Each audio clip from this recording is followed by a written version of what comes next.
Suite au mouvement de grève entamé par le personnel des collèges de Saint-Laurent le 30 janvier, une réunion s'est tenue le 1er février avec le recteur, des représentants de la CTG et le maire de Saint-Laurent. Au cœur des débats, l'insécurité grandissante, le sureffectif des élèves et le sous-effectif des enseignants et personnels d'encadrement.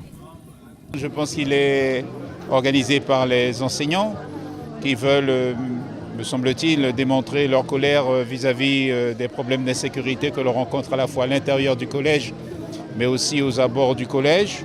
Alors bien entendu, en tant que maire de Saint-Laurent-du-Maroni, je ne suis pas directement intéressé puisque la commune n'est responsable que des écoles.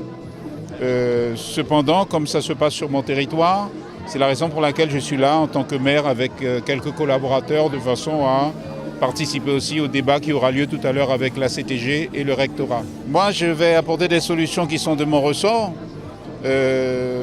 Comme il y a de l'insécurité aux abords de l'établissement, donc je verrai comment avec ma police municipale et les moyens dont je dispose et en corrélation avec la gendarmerie, on pourra travailler ensemble. C'est tout ce que je pourrais faire dans un premier temps.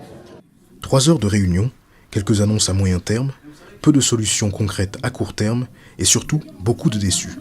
Les représentants de la CTG ont promis à la rentrée 2018 un collège 6 provisoire qui va permettre de désengorger les collèges actuels. Le recteur a promis les personnels enseignants qui iraient avec, évidemment.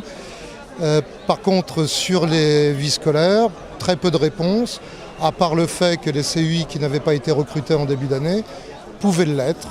Donc c'est de l'ordre de 9 CUI sur le bassin de l'Ouest, ce qui est très peu. Au-delà de ça, aucune réponse favorable à nos demandes. Sentiment de déception. Nous sommes insatisfaits de cette rencontre. À part une réponse orale sur les CUI, nous n'avons abouti à aucune décision concrète. Donc nous restons mobilisés et nous ne pouvons plus travailler dans ces conditions. Alors là, on est en train de se réunir avec des collègues. On pense à continuer le mouvement, soit en demandant un droit de retrait. On va décider ça demain matin ensemble devant le collège. On reste mobilisés. Après les vacances, on souhaite aussi continuer donc de manifester parce que là, clairement, ce n'est plus possible. On a encore eu un incident très grave hier soir devant le collège Eugénie Telle-Éboué. Il a fallu appeler la gendarmerie. On avait donc une centaine d'élèves regroupés qui tentaient de se bagarrer avec des tessons de bouteilles, des bouts de bois, des élèves en sang, pieds nus, torse nu. Enfin, clairement, là, ce n'est plus possible. On se sent vraiment en danger. Et aujourd'hui, on avait des élèves avec nous qui se sentent aussi en danger et qui ont peur pour la suite. La réponse ne se fera pas attendre.